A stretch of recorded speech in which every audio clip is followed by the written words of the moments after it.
take the North and never give it back. So that's a good pick. You get the corner. I got to go bold, right? I got to go bold for this. Yeah, she's got some nice long Welcome back to the Unbearable Sports Podcast. I'm your host, Brad Barron. Make sure to like and subscribe out there on YouTube. And also, always rate the show 5 stars everywhere that you get your podcast. Just search for Unbearable Sports, and you can find us everywhere. Apple, Spotify, you name it. So today, we're going to be going away a little bit. Like, we've talked a lot about minicamp. We've talked a lot about OTAs, training camp, you name it.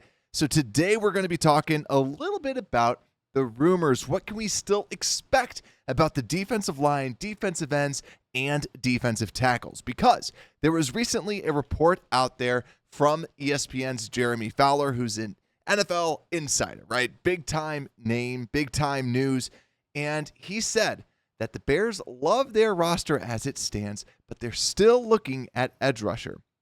They know they probably need one more guy. And overall, that makes sense. And that's why today we're going to be breaking down all the different rumors that we've heard about who the Bears might be going after, who's still out there, just so that we have a better understanding of some of the people that the Bears could be bringing in. And so I have different categories that we'll be talking about. We have the all-pro rumor, the trade for an edge, trade for a 3 technique, the fan favorite, the I'd be sad, and then also ultimately what I think is ultimately going to end up happening with that Bears selection with the defensive ends overall. So let's get right into it, shall we? And let's start talking about the all-pro rumor. This is something that was just recently posted from Ethan Woody of NFLTradeRumors.com. But you see these rumors now, anytime someone posts something, it starts getting fluttered around. Now, this guy is not an edge rusher, but it is someone to at least bring up that there's a rumor about this. Do I think it's really, do I think it holds weight? Not that much weight, but I want to at least just discuss it because people might be seeing it out there as, is this legit? Is this something that would happen? But the rumor is with Shaquille Leonard, the linebacker, formerly of the Colts, formerly of, as most recent, the Philadelphia Eagles. And overall, I'm just going to kind of keep this short and sweet.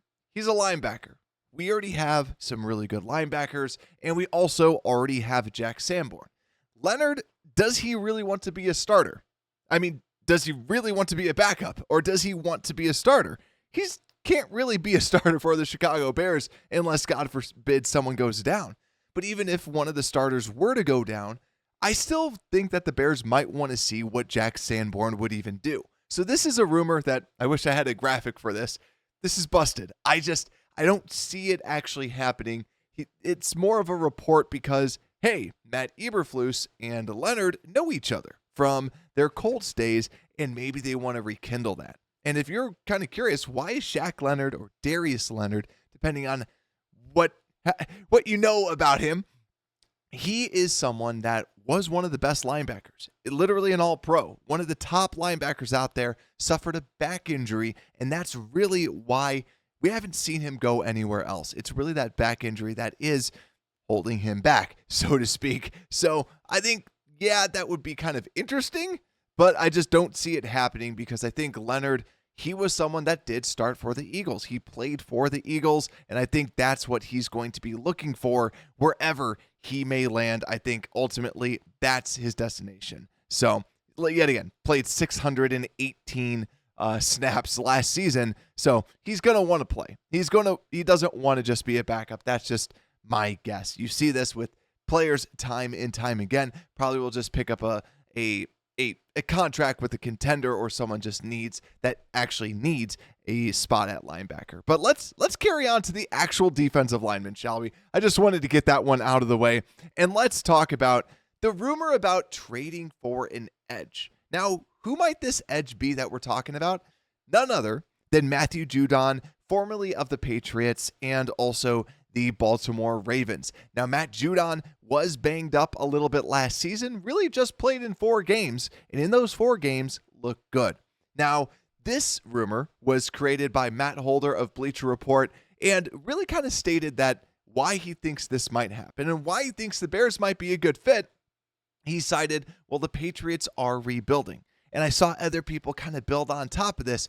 Well, they're rebuilding, so they want to trade away players, the 32-year-old or soon-to-be 32-year-old Matt Judon, and also he's in a contract year, and as of, I believe, yesterday, he finally reported to camp. Before that, he was sitting out and was not participating. So he's back at the Patriots camp, and it sounds like they might ultimately end up resolving this issue and giving him a contract, but that's the reason why he was brought up as a potential trade target for the Chicago Bears. Now, this is something that I see a lot of Bears fans really excited about. What if the Bears were to get Matt Judon?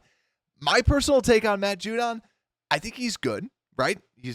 He's had double-digit sacks in 2 of his last 3 seasons. One, he was banged up, but he got 4 sacks in 4 games played, which is very, very good. We saw what he did to Justin Fields when he went against him.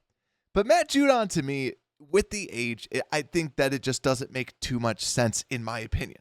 I think that he plays the run well, plays the pass well, so I like his versatility in that regard. But I just think it's a little bit too rich because you're trading for another veteran to bring in at defensive end. And I think, too, you have to think about what do we need at defensive end? We already have DeMarcus Walker, who we like to put on first and second downs because of his run-stuffing ability. From a pass rush perspective, there's not much there. And that's why I think that you'd more so be looking at a pass rush specialist. Can Matt Judon just purely be that? Yes, probably, but I just think it's a little bit too rich to be trading for someone to come in and play. I still think he's got something in the gas tank, but I'm not a huge fan of that. If it were to happen, I'd be excited, but I don't like that compared to some of the other moves that they could make. So let's continue to talk about other trades they could make. And this is really the first defensive tackle that we're talking about. And it's none other than Jonathan Allen, someone that we've talked about all throughout the offseason. The rumors are still buzzing around. You just search Jonathan Allen, Bears. There's at least someone that has posted an article saying, well, what if the Bears went after Jonathan Allen? What if Jonathan Allen doesn't want to be with the Commanders? But Dan Quinn was asked about this, and he said Jonathan Allen seems to love the new direction of the defense in Washington. Or it was reported that Jonathan Allen seems to love the new direction of the defense in Washington under new head coach Dan Quinn. The question is whether the new front office feels the same love. And also ESPN's Jeremy Fowler actually spoke with a couple league executives who are uncertain if the Commanders will ever, quote unquote, make him an offer because he's looking for more money. Right now, he's getting paid $15 million this year, and it's going to be $16.5 million the next season, which is a very good bargain for the type of player that you get.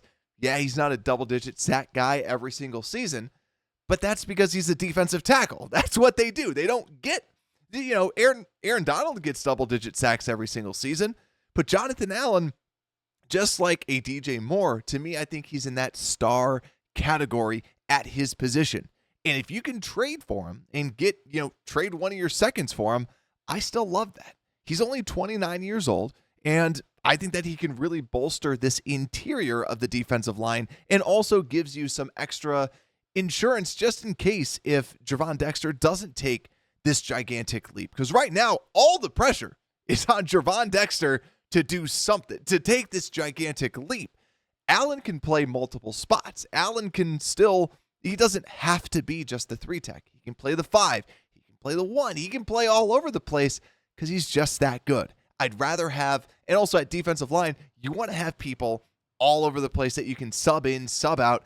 I love the idea of it. If you can get just a second-round pick for Jonathan Allen, that's something that I would definitely be interested in. So also, too, a little tidbit, the Commanders also drafted Johnny Newton out of Illinois. So that's something to watch, too. If Johnny Newton is playing really well, maybe they're more inclined to get rid of Jonathan Allen, who's also coming off, mind you, his worst season.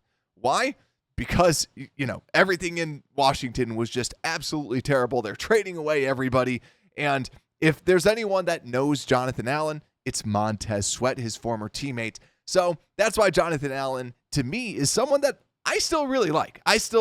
Even though that the article from Fowler was talking more so about defensive ends, I like the idea of Allen, just phenomenal player and someone that there's just going to be a lot of, I think, speculation on what they're going to do. But don't sleep on this, especially if Johnny Newton does kind of recover back from that foot injury. Keep in mind, too, that's the reason why Johnny Newton also dropped. Concerns about that foot injury. And if all things are clear, then maybe he comes back. But if all things aren't clear, then that's where I think Allen probably, if things aren't good, Allen probably stays because, hey, we just want Johnny Newton to kind of nurse that, come back, and then maybe next offseason they might deal Allen, depending on how well the Commanders do. So now, let's get into the actual free agents. And because we talked about some trades, we talked about a linebacker, but let's talk about the actual free agents that the Bears could be signing.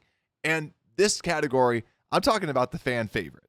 And we know who that is. Calais Campbell. Now, kind of a defensive tackle, defensive end. Calais Campbell is the fan favorite for most Chicago Bears. We're all clamoring to get this player.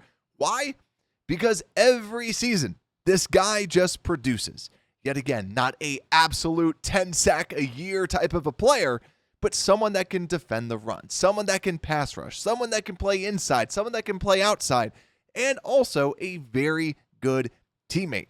This is someone that he's free. You just have to sign him. You just have to sign him, bring him in, and also in Atlanta, he exclusively played on the outside. So if we're talking about a defensive end, that's where he goes. But yet again, I love the flexibility of Calais Campbell because he allows you to get your best defensive ends out there. Let's say Austin Booker looks super surprising. Dominique Robinson comes out of the woodwork and starts looking good. Calais Campbell can play on the inside, right? Or Javon Dexter takes that gigantic next step that a lot of us are hoping for. That's where Calais Campbell, hey, we just need you on the outside now. Or if someone goes down, hey, we need you on the inside. That's why, to me, Calais Campbell, truly my favorite that's out there, just because if you're going to sign someone, right, you're not going to be signing someone and then they're on this team for the next 3 seasons. They're on the team for the next 4 seasons. These players that you're signing are just going to be here for a year, and that's it. So Calais Campbell can give you good production on the run, pass, and just everywhere. So that's why, to me, fan favorite. Will they actually do it? I'm not necessarily convinced, I'd say. So let's talk about some of the people that I'd be sad about if this were to happen. And it's headlined by Shaq Lawson, mainly because Shaq Lawson is a former Buffalo Bill. That's why I wanted to at least bring it up. Shaq Lawson is someone that the Bears might just go, hey, you know what? He's been in this system. We've seen him before. This is someone that we might want to bring in. Some other people that are kind of in that same category. A Charles Harris doesn't really move the needle for me.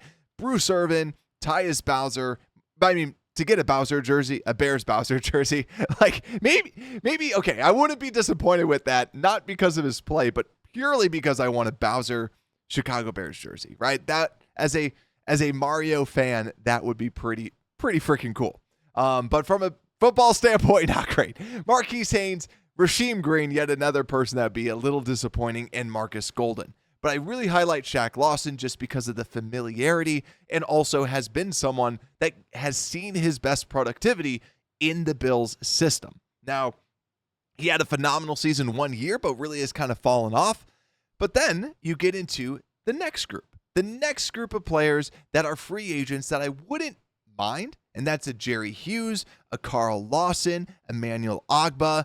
Those 3 players, I really wouldn't mind all that much. They could be more of exclusive pass rushers on the outside. Yet again, DeMarcus Walker being more of that first and second down player. And then let's just say Carl Lawson, Jerry Hughes being a third down designated pass rusher alongside Austin Booker.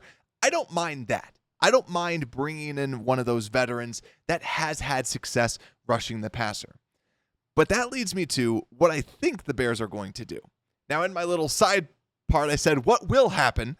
I just feel like this might ultimately end up going down this way. I think the person that we have not mentioned is Yannick Ngakoue.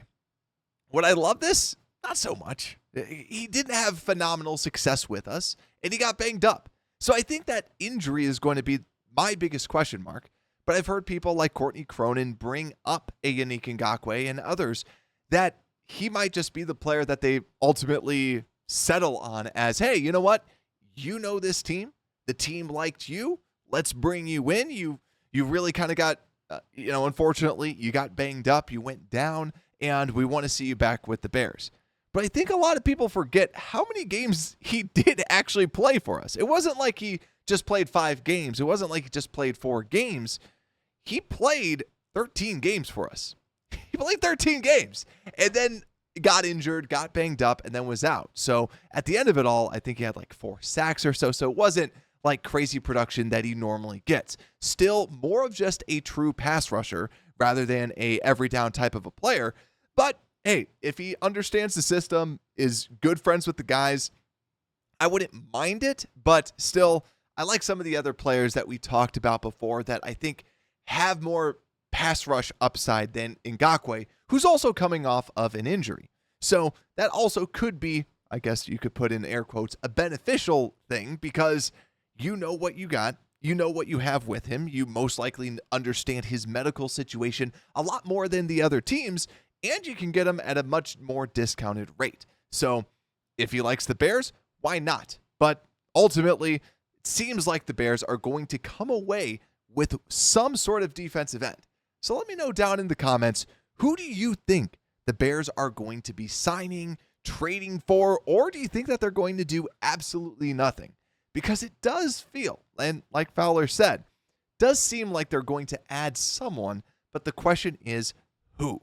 So thank y'all so much for tuning in, and I'm glad we weren't just talking about training camp. And if you do love the training camp talk, don't worry, we still have all the rookie stuff that we need to talk about this week. So make sure to like and subscribe so you do not miss an episode out there. And also download the podcast everywhere that you get your podcast. Just simply search for Unbearable Sports. And with that, Unbearable Sports Podcast, we are out.